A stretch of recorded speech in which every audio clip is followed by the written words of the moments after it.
Quinn, how are you? Good. How are you doing, Kevin? I'm all right, thanks. Thanks for joining. Um, so you're in physics. Tell me about what made you get into physics and what you hope to do at the end of it. Pay off my So loans and pardon? pay off my school loans. Just struggle in debt, really. I Yeah, uh I just have this great affinity for debt. I just really like it, so I could that's why I send you got some in. over. I'm more than willing to share. Honestly, without debt, what is the point of life? Without problems, without a debt to pay off, what am I working for?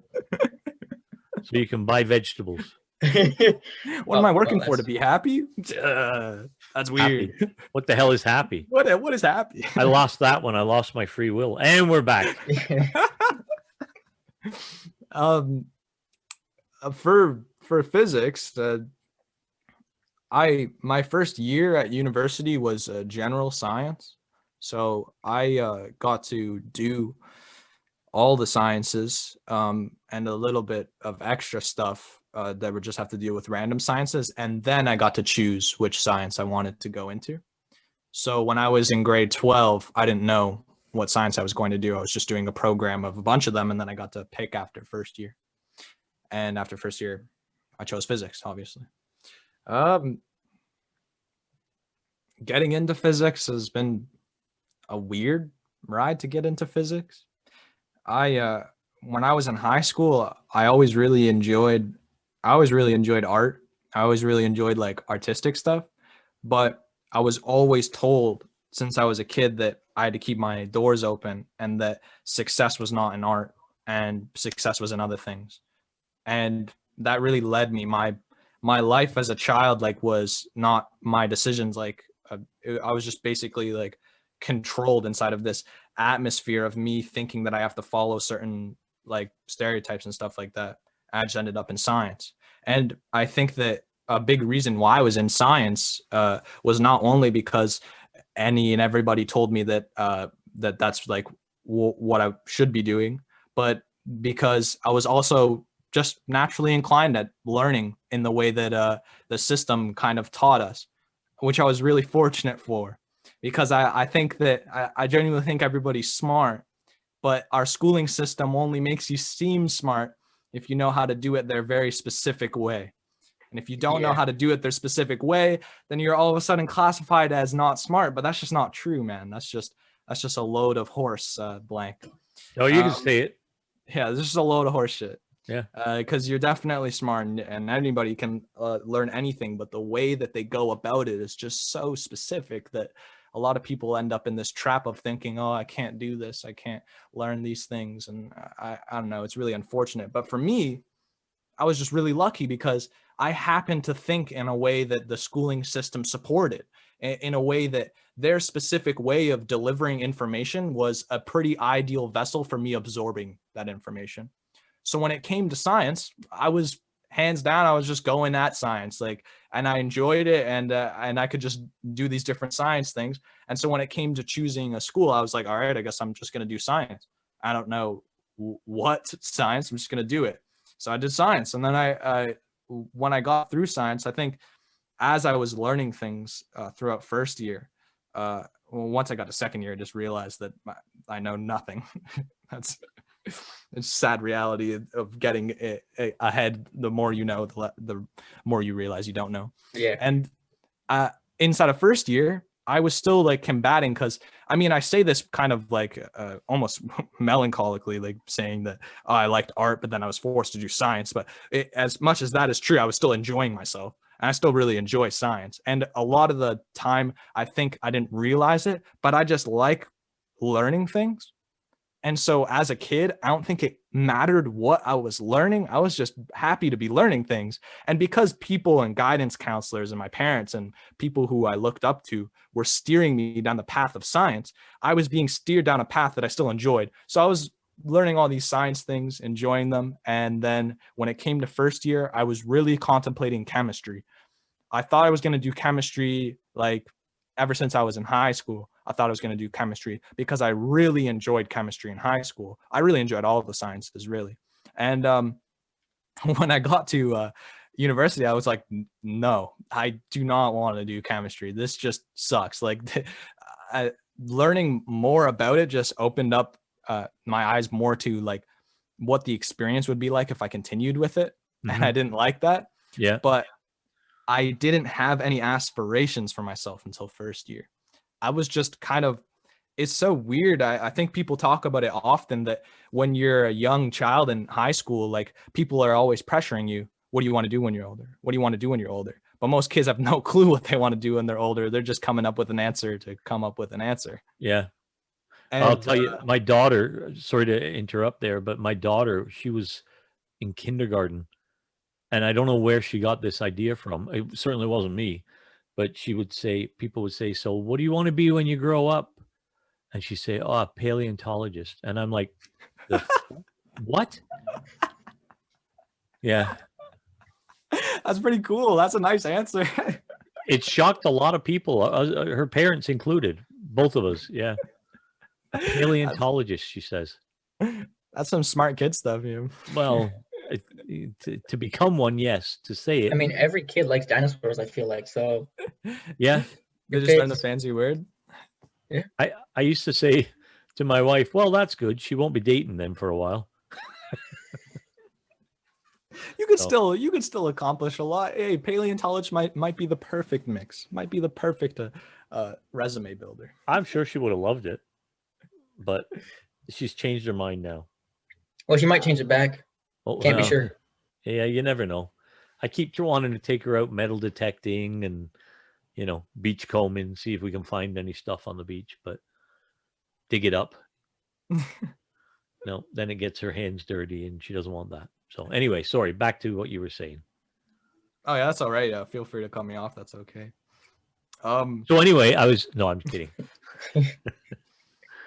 I don't know, really, all I'm really trying to say is that I didn't have any aspirations for myself, any idea what I wanted to do. And when I was in first year, it was just kind of like this path of cause and effect that led me to where I was, just kind of out of random chance. I was just happened to be in university, and I was thinking to myself, but you know what? I got to think of something that I want, something that's like an end goal, something to go after. But I want it to be more than just, I want a degree, because that just seems so not only like a stereotypical like want, but also something that's just not fulfilling in the end.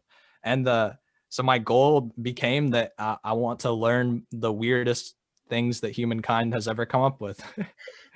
And I thought Physics will certainly give you that. That and biology will give you that too, because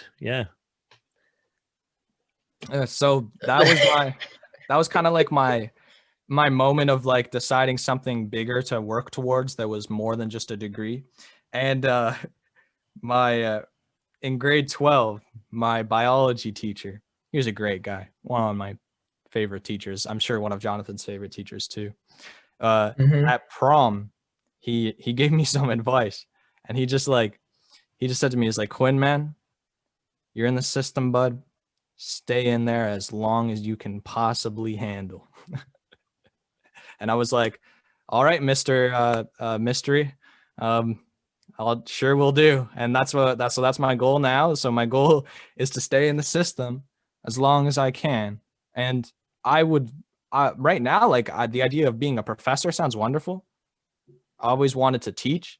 And when I was in high school, I wanted to teach, but a couple teachers told me I shouldn't. Oh, nice. Nice. Me and Jonathan were in the same civics and careers class. And this was about grade 10. And in civics and careers class, we had to do projects on like a career. And I had chosen a fashion designer just because at that time, I don't know why I was obsessed with like weird fashion aesthetic things that were like a part of this almost like bandwagon internet fad. And just a weird phase for me. But I just did this project on fashion design because I didn't know what the heck else to do my project on. And I just thought it would be funny to do it on and something just like out of the normal that I could research. And my teacher told me, Quinn, if you become a fashion designer, I will personally punch you in the face every day for the rest of your life. Now, this is the kind of teacher that you name. It was a complete joke. It was his character, you not knowing him, like kind of probably paints him as weird by that sentence, but it was within his character to say it was like he was a very eccentric individual, but like Yeah. very funny and outgoing, and that was like it was kind of his humor. And without hearing it come from him and his like the way that he said it and his kind of like playful cadence, it definitely sounds odd. You But can never really tell if he's serious or not. That yeah, was like, yeah, yeah.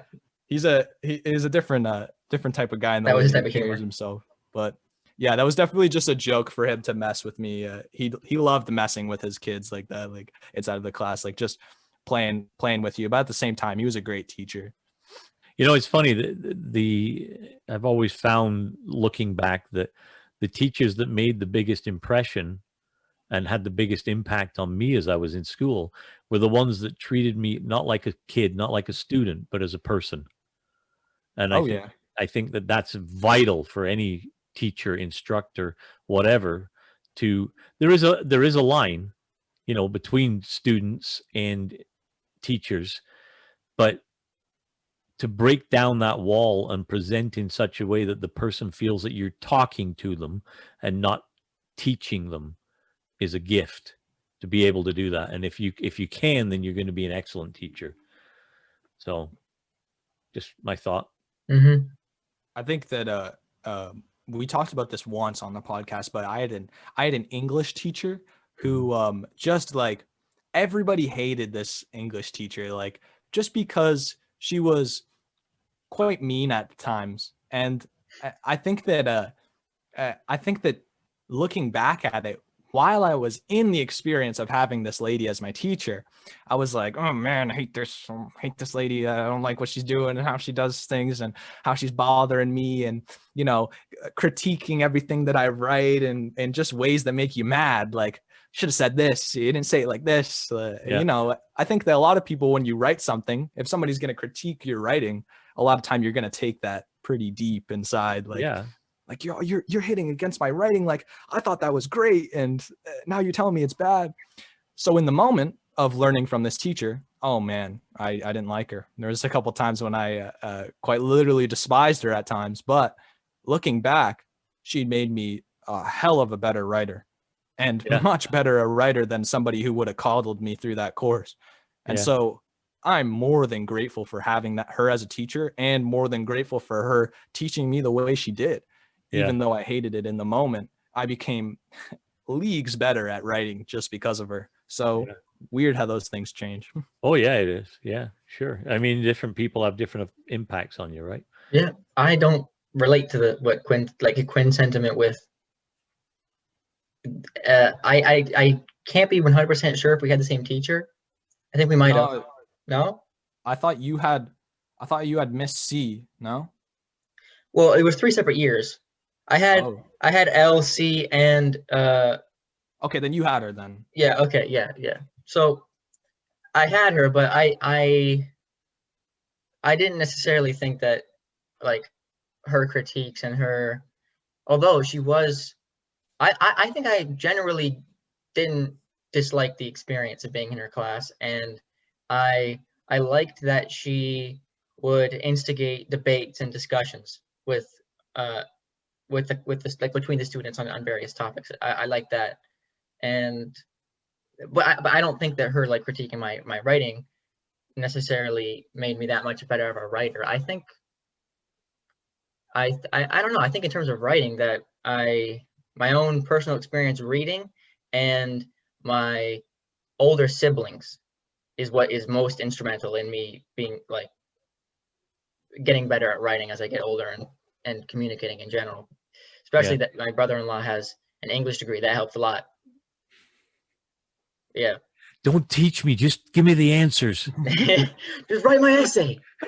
Just write. Just. It's only a few hundred words. You can do it in your sleep. Just write my essay. I'm a scientist. I don't need to do an essay. That's right. Essay is a Spanish word, and I don't speak Spanish. My life is black and white. Just write the damn essay. So, Quinn, going back to what I was asking you then, excuse me, what do you hope to become? Would your answer be a professor? Yeah, I mean, I would like to be a professor, but there's some things about my path that I know things are going to change my mentality. Just because I have so much longer to go. Agreed. I mean, I what I got like over 6 more years until I even have a shot at contending for a position that would make me not a professor, but begin the process of becoming a professor. Like a I think TA? I think the actually like process to become like go from a regular position to an associate to a professor takes like a decade. Like so, Wow. um, to get there, it takes so long. So the idea of being a professor sounds nice. Sounds nice to be a professor. I really like to teach people, and I think I'm really passionate for the things that I do learn because at this stage, I just keep learning the most bizarre things, and to me, it's wonderful. I love learning these things, and some of these things are just like so interesting to me that I have a natural passion for wanting to teach them as well, just from learning them. Yeah. And I think that I can make an effective communicator to teach things once I build the proper knowledge base. So the idea of being a professor appeals to me. But I know I have so much time to go between this point and even hoping to become a professor that somewhere along the road, if things changed, I would not be surprised at all. I would be more surprised if things didn't change and I got to the age of having the opportunity to become a professor and actually going forward with it. 26, I guess. Yeah, I would be like, wait, I'm actually become a professor. This is the plan didn't change. Well, that's surprising. That would be more surprising to me. I give you a word of advice, and I hope this makes sense. But as an older person who's been through deciding what their career was going to be and not going where I wanted to be, time is going to pass no matter what. It's passing as we're sitting here speaking. So if time is what your consideration is that make you maybe change your mind, don't let it. Seriously, if you got a dream and you got a goal, stick with it. Yeah, I'm sticking with my goal, but I'm thinking that in my goal is acquiring this crazy knowledge, right? Yeah. So on the path of learning that crazy knowledge, I think that something's going to come out of that. Yeah. I think that I'm like, if I end up doing graduate studies, I'm going to be studying something that I can't even conceive I'd be studying right now. And so when I'm studying that in it as like a master's thesis or something like that, I might end up down a road where I'm just like, okay, now I'm doing graduate studies under this professor and this professor owns this company and now I'm working for the company and that's it. Yeah.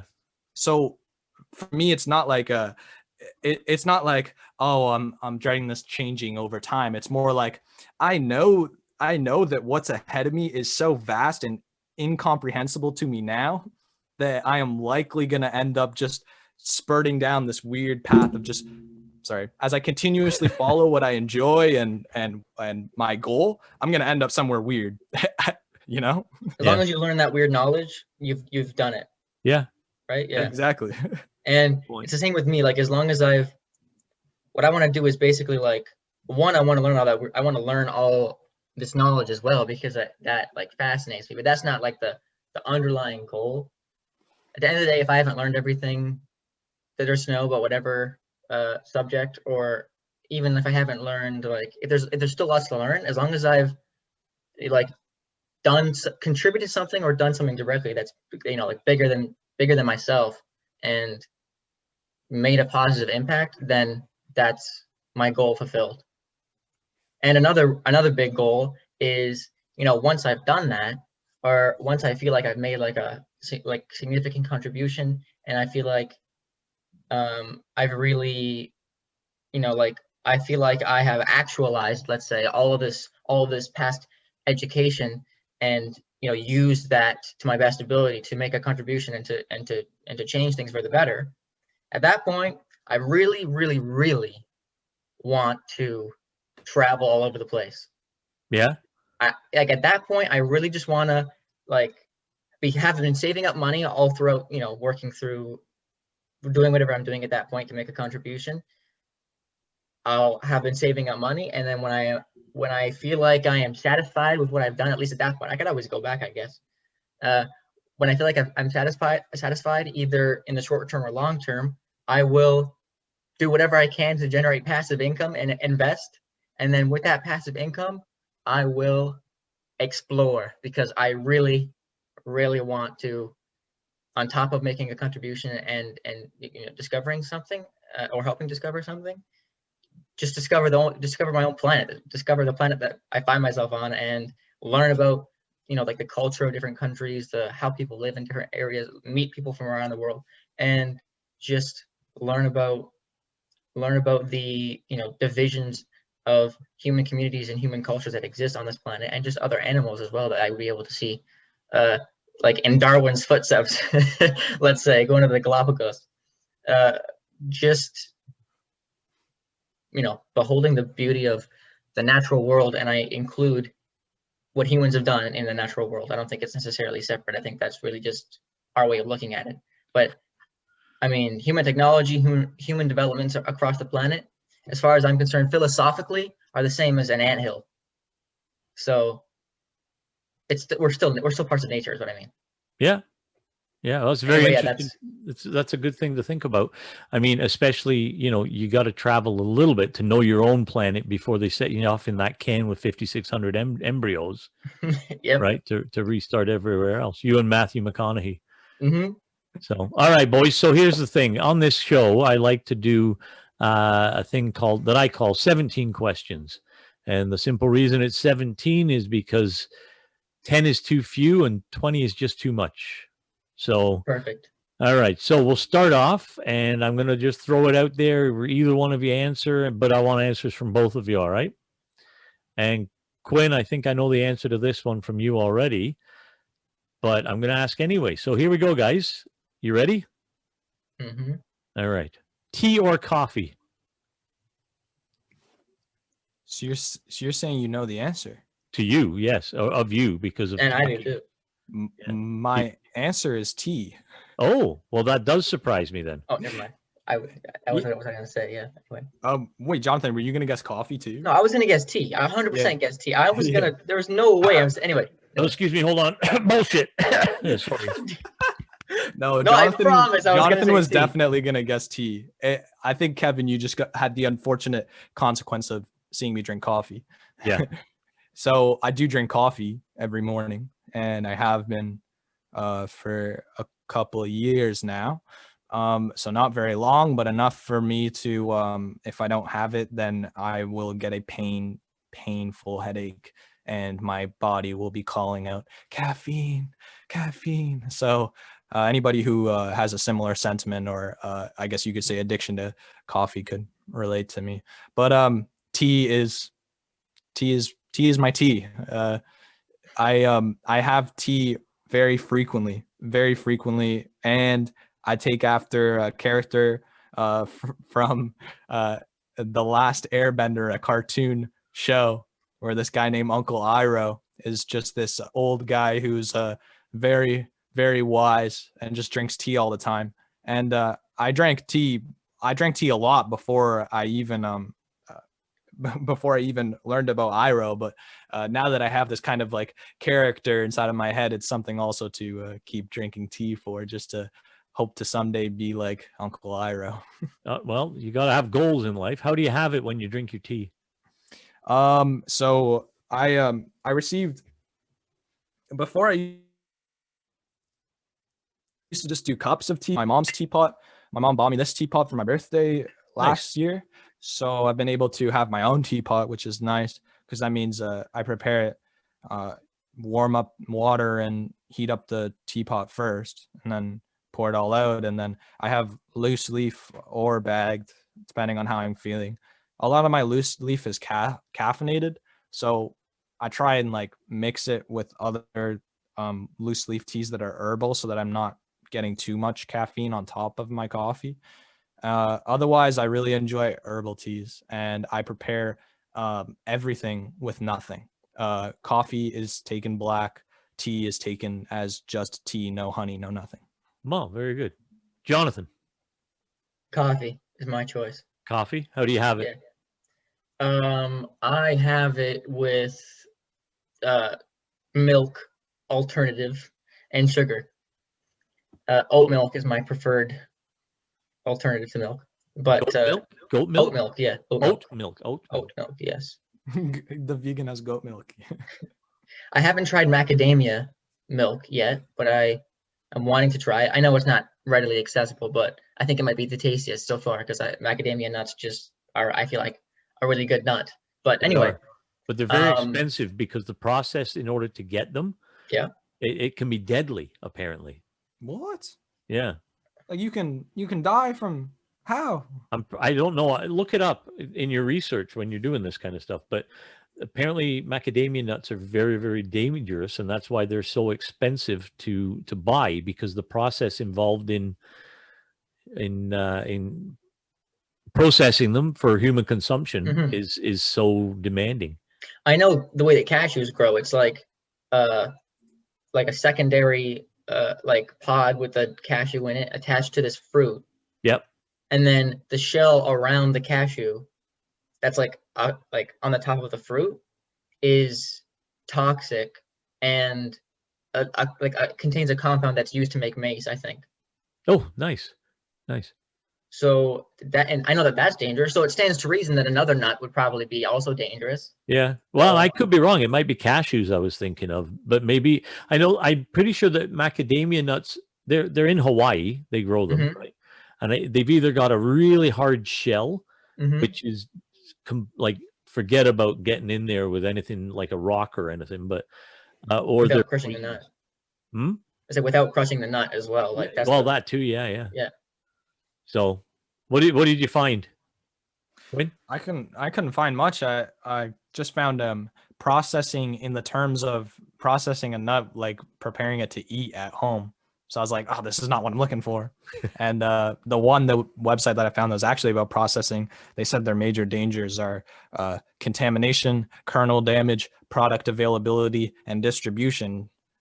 So I don't know if I probably have to look into it more to see if your earlier that info is coming from the corporate conglomerate who doesn't care about the harvester, whether or not they live or die. They don't even consider that in the they don't care. There he goes with this. There he goes with his free will shit again. It's all anyway, the reason why I picked coffee is not necessarily because of the drinking of coffee. It's just that I think coffee as a ingredient and like flavor is just better than most teas. I think coffee is just delicious. It's like chocolate almost, like it like plain chocolate. Like what I mean by plain chocolate, like cocoa powder isn't appetizing, but you prepare it in a certain way. Okay, that shit fire. If I do say so myself. Same with coffee. If you make like like ice cream out of coffee, or a dessert with coffee, or like tiramisu, bellissimo. Oh, yeah. Tiramisu is amazing. Yeah. So yeah, that's why I picked coffee. All right, fair enough. All right, cats or dogs? Now we know you wouldn't, from an eating standpoint, use either. But as far as a pet goes, I like that. As a pet, as far as a pet goes, I think a cat. Cat. Okay, that's good. They're goofy. I'm also with cats, although the only reason I'm with cats is because I grew up with cats. Never had a dog inside of my house. And if I were old enough and had money to just like willy-nilly choose a dog or cat, definitely choose a dog. I would probably choose some sort of farm dog that raises up with like a lot of loyalty, and like one of those ones that grows up like a pup, like a puppy when they first grow, but when they get older, they're just a big dog that's just like calm and just there to protect you, a companion type. I would enjoy that. I went to a couple of years ago now, I guess 3 years ago maybe. I went to an alpaca farm close to Hamilton, and they had these dogs there. They were huge dogs. They looked almost like a golden retriever and a a Newfoundlander. Sorry, English is the second language right now. cross, but there's an actual breed, and they just let them roam with the alpacas. They never bother the alpacas, but if anything else goes in that pen, like a coyote, forget it. Adios, coyote. Yeah. So, but that, I know what you're saying. We have both. We have 2 cats. We have a teacup Chihuahua puppy and 2 budgies and a fish right now. So we charge admission to come and pet these things if you'd like to ever. All right. Most embarrassing moment you'd like to share. I have one. I think Jonathan was Jonathan, I think you were with us. We went to a birthday party for a friend of ours where we went like late at night tobogganing. Were you there? Was that you? Yes. I think that was you. Is it Jay? Yes. Yeah, I was the only. It was me, you, and Yeah, it was just me, you, and him, right? Yeah. Well, it's not bad. Like sure, it was embarrassing. I don't know. I found it difficult to think of one for this question. I was just like racking my head, which just leads me to believe that there's probably some repressed, extremely embarrassing moments in my past. I'm just not coming to mind. Maybe not. But, maybe this one suffices. Okay. We had slept over at this guy's house that was a friend of ours for his birthday. We messed around, did regular. This was a while ago, so we were just young boys messing around. Like we went tobogganing, played like random games, and regular stuff. The next day there had been a snowstorm, kind of like there's now, like all night. And so the next day, when we were to leave, I had pretty recently at that point just gotten my own car, this little this little car that does not have winter tires and hasn't had winter tires for a while. So in that moment, me and Jonathan were trying to leave, but we couldn't because it couldn't get my car out of the side of the road of where we were parked. And so our friend's dad comes outside and he's trying to help us out. And so we're just like going back and forth using the shovel to like try and get snow out from under these tires. And my tires, like I said, horrible tires for the conditions that were out. And there was just a mound of snow beside my car. As you can imagine, the snowplow had already gone by. And so there's just this big wall beside my car. So we were just spending time to get it all out. And finally, it came to the point where like, okay, I think we can get the car out now. So I'm inside of my car, and my friend's dad's trying to explain to me how to get out properly. Okay, so when you get in the car, you just hold down the brakes for a bit. You get that revved up, get the RPM up, and then take your foot off the brakes and just shoot the car off, right? Because we're having such trouble getting it out. And as a kid, even today, I know nothing about like cars, and I was never car savvy. I don't know how to. At this point too, this was a while ago. I just got in my car, like I didn't know how to drive even very well at all. So this was my first experience with this. And he's explaining this to me. And as a kid, I'm thinking to myself, okay, run through the steps in my mind. What do I have to do to get this car? And so I went in there, and for I don't know how long, I was following his steps perfectly with the car in park the whole time. Nice. So that's the embarrassing moment. Once I put it in drive, got out of there, no problem. Right on. So you were able to get free at least. Yes, I was able to get free. All right. Now, Jonathan. Yeah, I honestly can't believe that you chose that. I was just going to say to you, what's his real most embarrassing moment? No, I can't even think of one. I can't really think of. I mean, maybe when we were both in class together and we were making a ruckus. Yes. Oh, I just said her name. Whatever. It doesn't matter. Anyway, that I thought of that too, but I was genuinely thinking to myself that was not bad. I wasn't that embarrassed, but I can imagine that people were embarrassed for us, and it was just like the typical embarrassing situation. And I wasn't embarrassed, but I was kind of just like sad because I felt bad for her. What happened? So like Quinn and I had math together in grade 11, and we both thought that the material was kind of easy, and we really weren't like invested that much, and we didn't take that much effort for us to grasp the concepts. And no, this is grade 12. It didn't take that much effort at all. I thought it was grade 11. What? It was the first term, grade 12? Yeah, first semester? first term, grade 12. Oh, okay. Anyway, so Needless to say, we would talk to each other all class, every time, every class, all class. We sat beside each other, We sat beside Uh-huh. each other, and which was dangerous. when Quinn and I are in close proximity and we're talking about something, that we just get like louder and louder, like Quinn said, and we, depending on what we're talking about, we get more and more enthusiastic as we like explore different aspects of the topic. And this eventually led to us starting a podcast, obviously, but now we're just in math class, and our teacher, our math teacher, our poor math teacher, has been tormented by us causing a disturbance. And probably like once a class, very least once every other class, she would stop her lesson for a few seconds and be like, Jonathan and Quinn, can you quiet down, please? Can you just like be a little bit more quiet?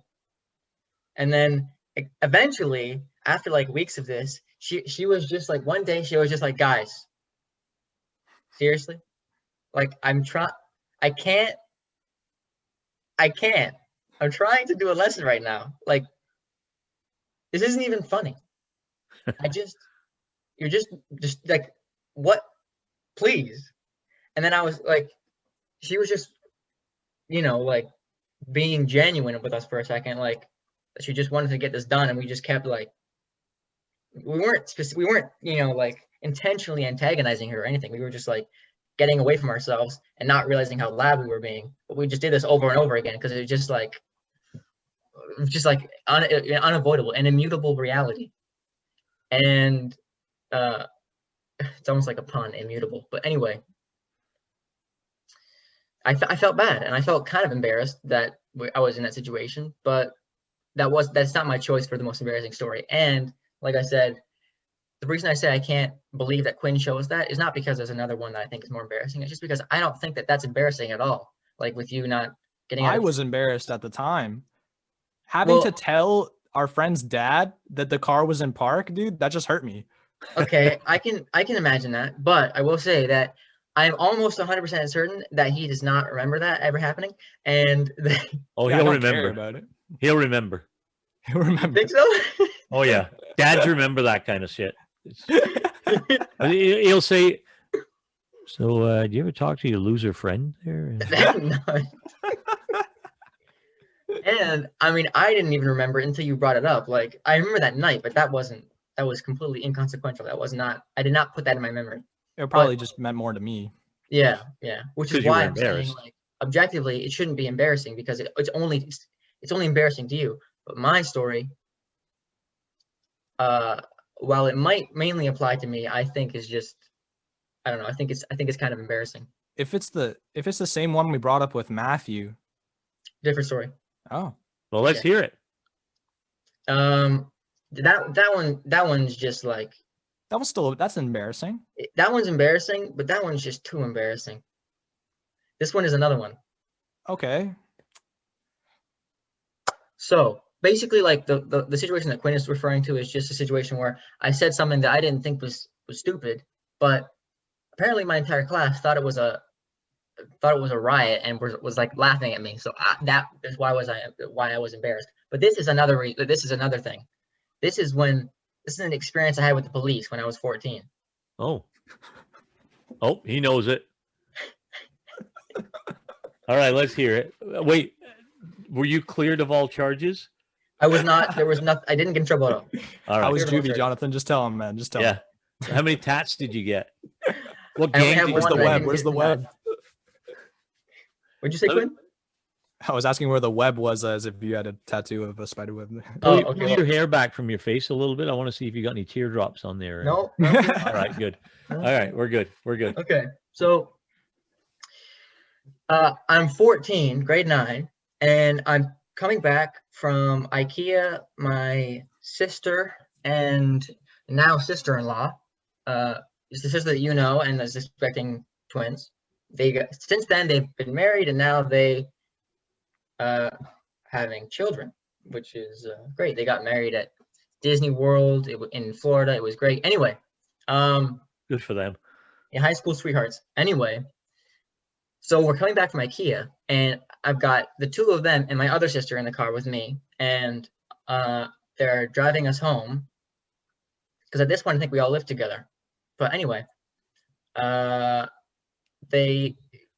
the sister that wasn't the one, the younger one, she recently got her G1, I think, and she wanted to, and this sister that's driving offered her some like impromptu driving lessons in the parking lot of this Jehovah's Witness church parking lot. Okay. So they turn in, and my younger sister gets in the front seat, and they're doing their thing, and then she offers me a chance in the front seat, even though I don't have a G1 and I don't have a driver's license at all. But she's just like, we're just in a parking lot, no one's gonna get hurt. I'm controlling the situation, and although it's not technically legal, I wouldn't exactly say it was a dangerous situation for anyone, and we weren't about to vandalize anything or really. Anyway, no one's losing in this situation as far as we know. But as soon as I get in the front seat, the police pull in, and they pull up beside the car, and they stop, and then I have it in neutral, and we're on like a little bit of an incline. And the cop has stopped and gotten out of his car, and our car is like slowly sliding. And he's like, "You're gonna want to put it in park, son." And I was so demoralized. I was like, "Oh my God, I look like an idiot. I can't even park the car, and I'm driving, and the cop is here. This is so stupid. Like, what have I done? Like, how did I get here?" So I parked the car, and then he's like, "How old are you?" 21. Before I can answer, my sister says 16. And then I'm like, "Why? Why have you done this? Well, why can't we should have just told him the truth. He wouldn't even." In my head, I didn't actually say that though, because I'm not gonna. Anyway, then he looks in his system for like any sort of G1 that I have, and he couldn't find anything on me. And then he started like giving us the third degree, asking us like what year we were born, and I was like doing quick math, like okay, and then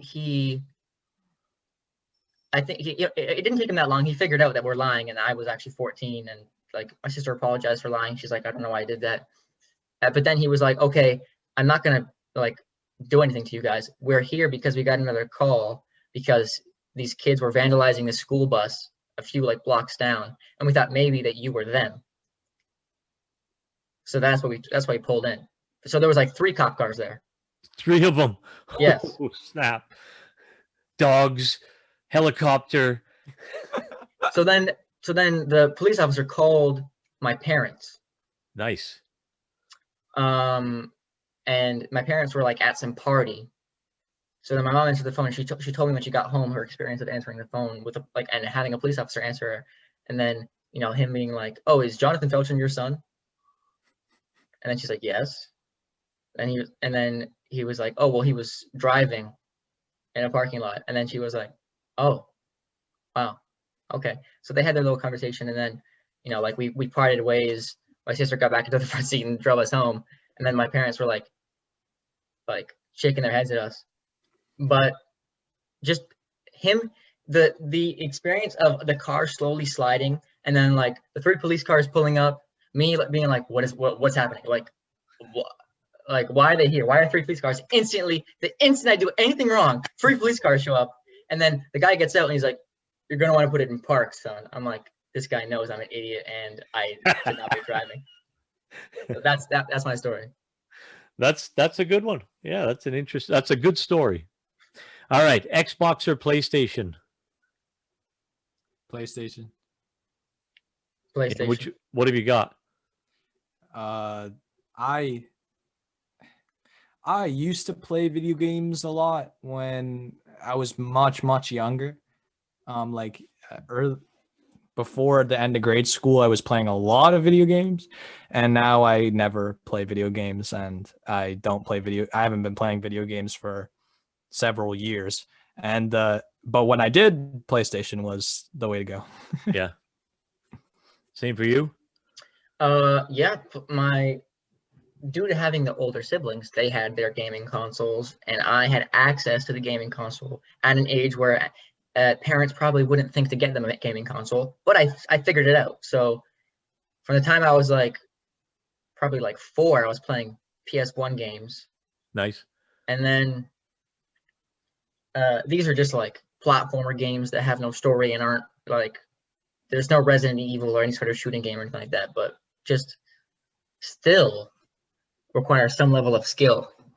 And I figured them out and had lots of fun with them. And then just from there, like there came the PS2 and then the PS3 and then the PS4. And I have played on Xbox, but it just like, there are some like titles that are exclusive to PlayStation that I just, you know, like had experience playing growing up.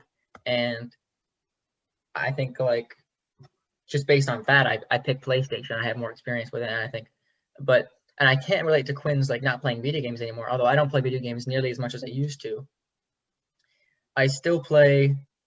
I don't play on console very much anymore, but I play games on my computer, the same computer I used to do school, and I play lots of like independently developed games that are like story driven. I really like going on websites where independent developers have posted their content to game publicity before they actually start charging for it, before they finish developing the game and, you know, iron out the creases and whatnot. Yeah.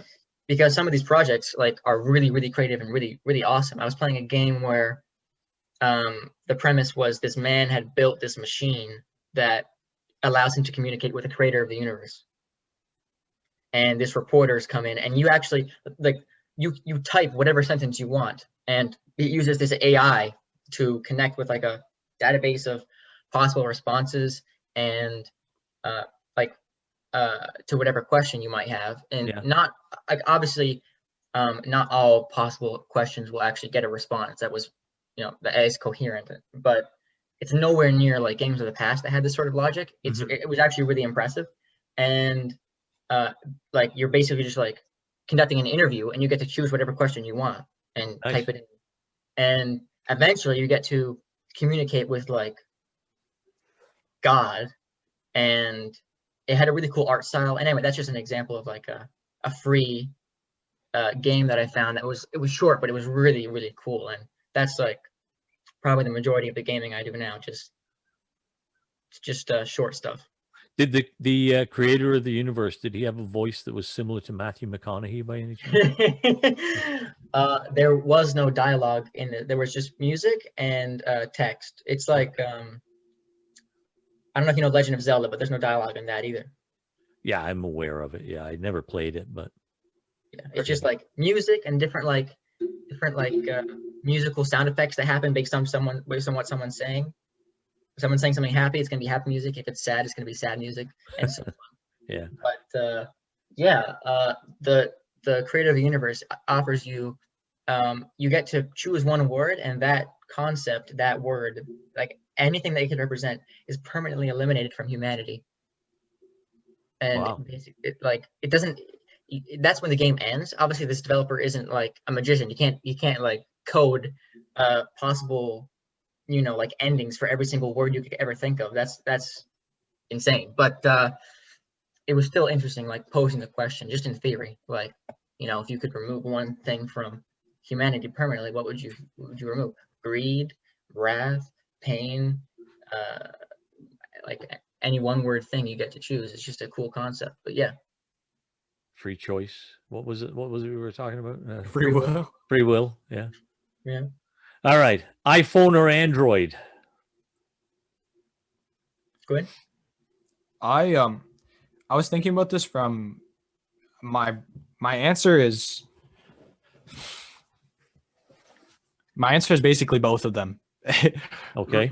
Reason being that I think the iPhone interface is a really, really nice interface.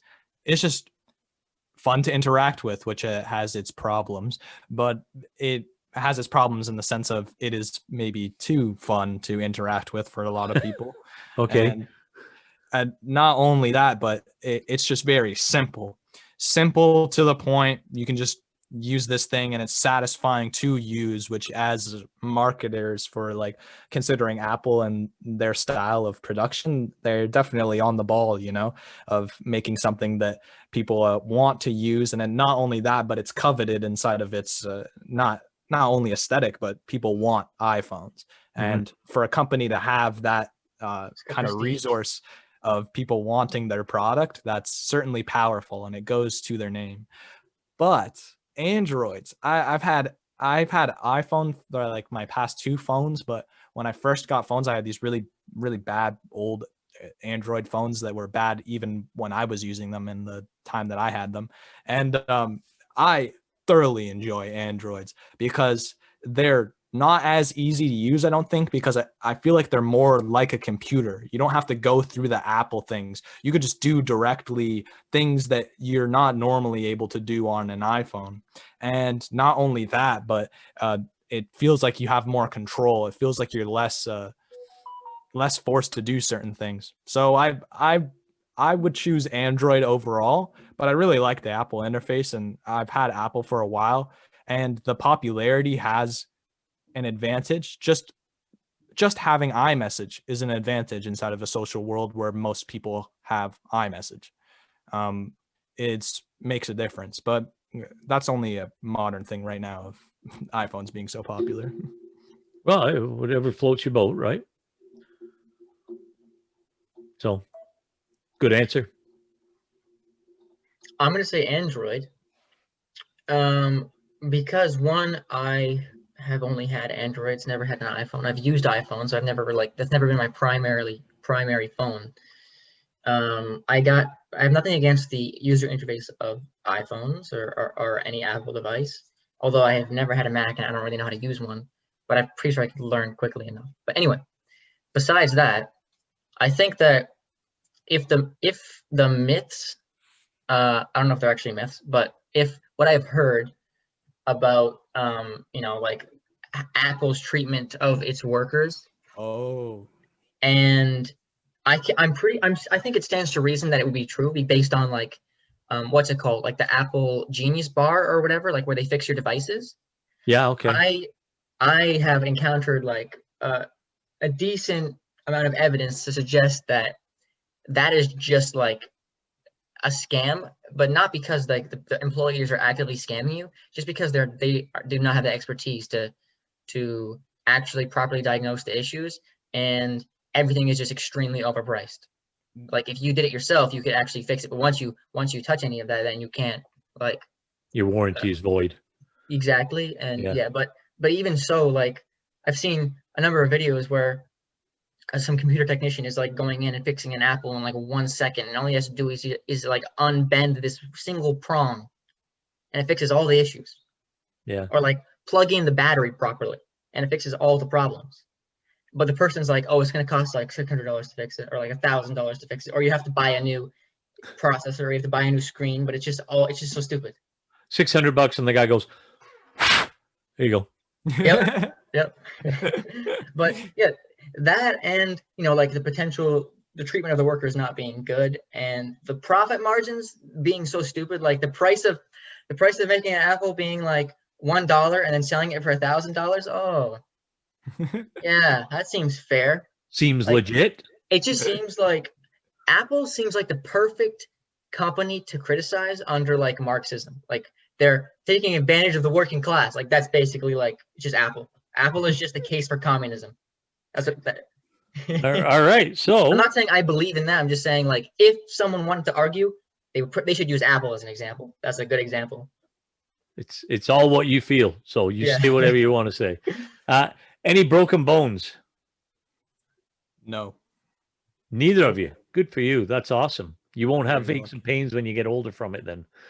If you could meet anybody, living or dead, it doesn't necessarily have to be a celebrity. It could be anybody. Anybody you would like to meet. Who is it? I'm choosing Richard Feynman. Do you guys know who Richard Feynman is? No. Is he a scientist? Yeah, he's a physicist. He won. He was a recipient of the Nobel Prize once for physics, and his character is like, he's dead now. So that's basically a bigger reason for me wanting to meet him, because I never can. So What was I his really contribution, like though? to. His contribution was to quantum electrodynamics. Ooh. He had to present his thesis for his main study after graduate. He had to present it to Einstein and to like people equally as famous as Einstein. He literally in person had to present his research to them. Like, he was at the forefront of modern physics for the time that he was alive and contributing. But the main reason I want to meet him is because he is regarded as one of the best teachers of physics ever, period. His lectures on physics are called the Feynman lectures, and they're famous. Most textbooks that you encounter, for me, inside of physics, they reference the Feynman lectures a lot. And I think that they lecture the Feynman, they reference the Feynman lectures because of how good they are, but I've never actually gotten my hands on the Feynman lectures because you have to buy them separately and whatnot. So the only access I've had to learn about Feynman has been through videos, and in any video that he's explaining something, it's fascinating. The guy, he just has a knack for explaining things, but I've only ever watched him explain simple things. Well, not simple things, but things that I've already learned like several times. So him explaining it is still like really eye-opening and nice to get a new perspective, but it's on a concept that I've been learning since grade 10. So I'm kind of like, I want to talk to this guy about like what he won the Nobel Prize for, which is something I won't even be learning for the next 3 years. So I want to sit down with that guy and have a conversation really badly. Jonathan? I almost want to say Darwin, Wow. because I can imagine that he would be a fascinating man to talk with. Like, he's well traveled, and he is definitely a big picture thinker. And I think that if I was able to discuss with him like developments that we've made up to this point, he would be really interested in it. I would really love to like hear his take on some of the new discoveries, like DNA, or like even like microorganisms. Like the history of biology that I'm learning about now is it's almost funny to like some of the conclusions, or some of the hypotheses, not conclusions, but some of the hypotheses that scientists of the past had to explain, explain where microorganisms came from, or even some animals came from. It just like sounds silly at this point, like, because I've already had all this information in front of me from the time I was born, and it wasn't like none of this stuff was known and we're trying to figure out the answer. Like, it just sounds like for example, spontaneous generation, the concept that some organisms just like suddenly snap into existence. If the matter that makes up them is there, and the conditions are right, they just suddenly magically exist. That's what people thought microorganisms, like that's where they thought like microorganisms came from hundreds of years ago. But I mean, it would be really interesting to talk to Darwin about like DNA, RNA, like the last common ancestor, and gene editing, all this new biology. I think it would be really cool to like blow his mind. Yeah. Since he blew the world's mind, it would be cool to he and Wallace, the other guy who he worked with. The other guy. Yeah. R.I.P. Wallace. I mean, no, it's kind of sad that he doesn't get that much recognition because he independently thought of descendant with modification, like the theory of natural selection that we have now. Like he independently thought of it from Darwin, but then they came together, they talked about it, and they're like, wait, you thought of this too?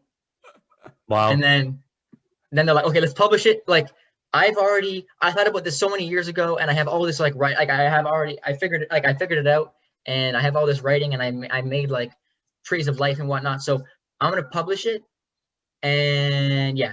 So then Wallace is like, okay, but now Darwin's famous and nobody knows who Wallace is. But anyway, like I said, blow his mind would be really fun, and maybe he could, maybe he would have some very interesting takes on the future and on like conceptualizing and integrating certain new discoveries we've had.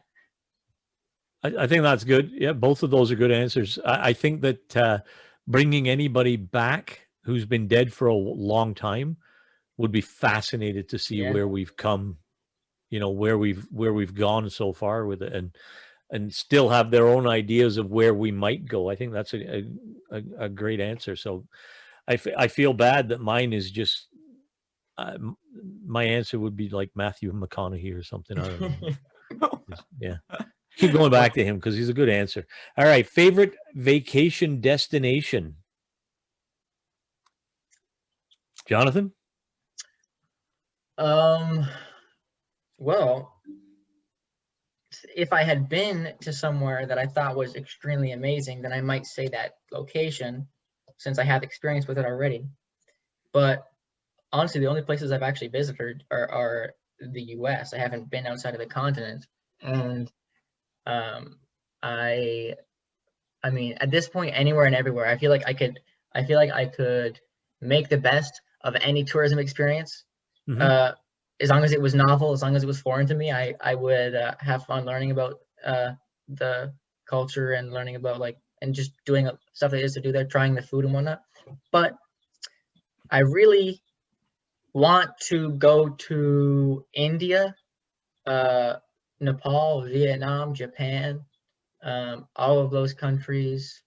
Thailand, Cambodia, they really interest me, especially because Eastern culture is very, very different from Western culture.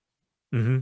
It's not so amazingly different that we won't be able to relate with on things, and we're all human, but it is fascinating to learn about different people's points of views and having grown up in different places, and just India, for example, is so colorful, and there's so many sights and sounds, and I don't know. I think I pick India. I want to go to India. If you get a chance, look up the show An Idiot Abroad. I have seen it. I haven't seen all of it, but I've seen some episodes. It is pretty funny. Carl Pilkington is the best. He's absolutely, he just like Ricky Gervais sums it up best by calling him a round-headed twunk. It's perfect. So, Yeah. All right, Quinn. I just want to go somewhere in Europe. Italy for sure. I mean, I've never been to Europe. Nope. Most I've like Jonathan, I've been to the US, and when I was quite young, I went to Mexico. Very briefly remember it. So that's the extent of countries I've visited, which to me is a little bit sad, but looking forward to the future of hopefully being able to go to Europe. And so the entire idea of just going to Europe is just enticing, and spending a trip going to a bunch of different places. But amongst the places in Europe, I'd very much like to go to Italy, France, Switzerland, Germany, just a whole lot of them, right? And I definitely want to visit England as well. And I would really like to visit Norway and Wales. So just a whole lot of countries down there I'd really enjoy going to. If you get a chance while you're over there, if you do finally make the trip, make sure you visit Hungary. Okay. Absolutely beautiful country, packed with heritage and history. It's unbelievable. So give that a look. All right. Favorite movie? He's That's already laughing. The that's a master in difficult disguise. question. That's a difficult question because I feel like every movie that I genuinely enjoy and is a novel experience and the themes in it fascinate me. I feel like that becomes my favorite movie. Okay. So it just constantly keeps getting one up. But I will say, recently I really enjoyed Le Havre. It's a French film about this old man who helps this young African refugee, this boy who's trying to find his relatives in France who have already successfully fled the country. Uh-huh. But he, like, the cops are after him because they're trying to deport him. And just the dynamic of like their relationship, him being like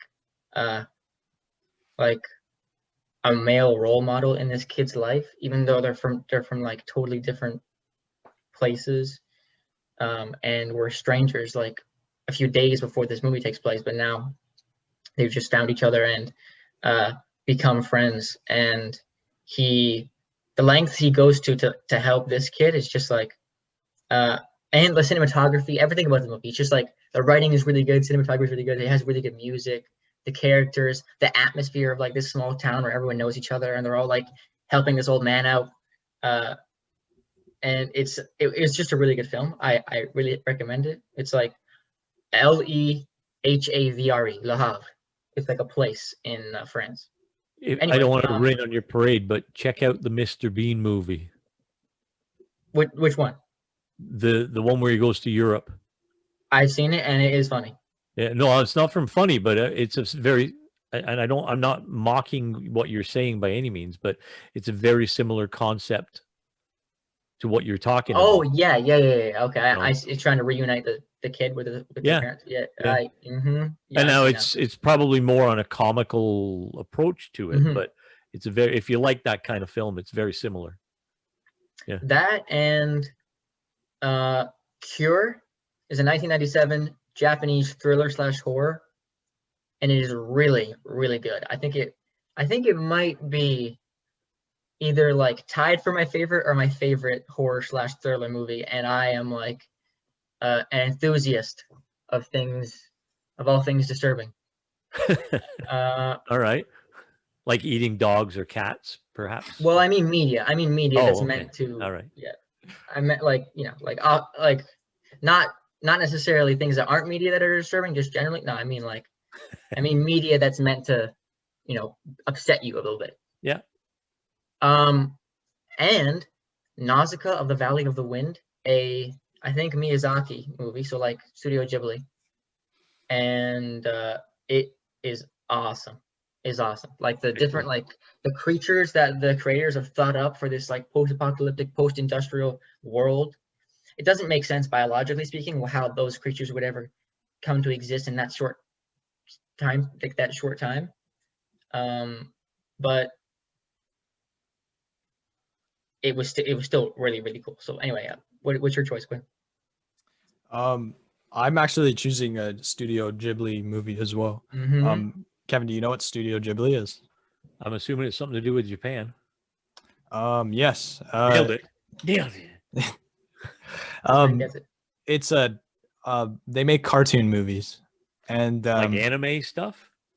of a similar style, I guess. Yeah, the art style has changed through the years, but it's technically anime. Yeah, it looks a lot more like I guess you could say a regular American cartoon. More finished, more yeah, just more like just the way they draw the characters. Most of their characters are Japanese, so they draw the characters with a style that more lends towards anime, but the overall animation just looks like a regular old cartoon. But it is a very talented creation of a cartoon from the artwork. The artwork in it is just phenomenal for majority of their films. Some of their older films, like I think it probably takes a lot of work to make an animation. And in any of their older ones, you could tell that they were limited by, I don't know if it was budget or what technology they had available to them, but you could tell that they were limited, and their progression as the studio aged, and the movies that they were able to put out over the years, they just keep getting like a lot better. But my favorite one is called Howl's Moving Castle. And it's just a phenomenal film, man. The score on the film is wonderful. Just crazy great musicianship on this score, and they have recurring motifs that play throughout the entire film that have just great emotion associated with them, and with the whole aesthetic that they create around the plot. And the artwork complements it really well, and just it's based off of this kind of medieval world, and the landscapes are just wonderfully painted, and the characters are lively, and the plot is interesting, and it brings you through a whole journey of interesting characters that develop, and you know, it's just everything you want from a film, but still coming from a cartoon. But who cares, man? I enjoy it very thoroughly, and can't talk about how much I really like the score on it too. The music is just wonderful. So just just really well done film by the studio. And the dub is good too. And the dub is good too. Do you know what a dub is? Oh yeah, Okay. yeah. Okay, good. Some people have no clue. Well, and let's explain it, and I'll try to do it. You correct me if I'm wrong, but a dub is where they put English voices over the original voices. In the 70s, growing up, we used to get every late night TV, way past my bedtime. We used to get the Japanese kung fu movies, and that's where you had the whole bad dubbing. Yeah. You know. So yeah, I'm familiar with bad dubbing. Let's put it that way. Some of those movies, that's the only thing that's wrong with them. Like some of them are just really amazing. I really love Bruce Lee movies, most of them. Yeah. Yeah, he was interesting. Yeah, he had his good things, but my daughter's really into anime, so she'll probably, hopefully, watch what her old man did here, and maybe be able to learn something about other varieties, if you will, of Japanese animated film. So yeah, thank you for sharing that, guys. Pineapple on your pizza. It's a big question. Sure, why not? Yeah, I'm not opposed. I'll eat whatever. I like the mix of, as long as there's no cat. Right? As long as there's no see, at least as long as there's no, like, let's say, mammal, or not necessarily mammal. Okay, this is where it gets complicated, but meat. What? Yeah, can't you just say meat? You could say meat, but it's like, do I eat bugs? Can I eat bugs? No, but not really. But that's the thing, though, too. Being a vegan isn't just about not eating meat. No, it's not. You're right. That's a vegetarian. Being a vegan holds a lot more.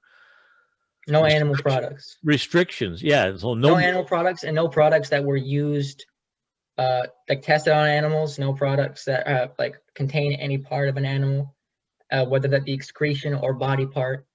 And generally, yeah. But I mean, I don't follow every single rule to a T.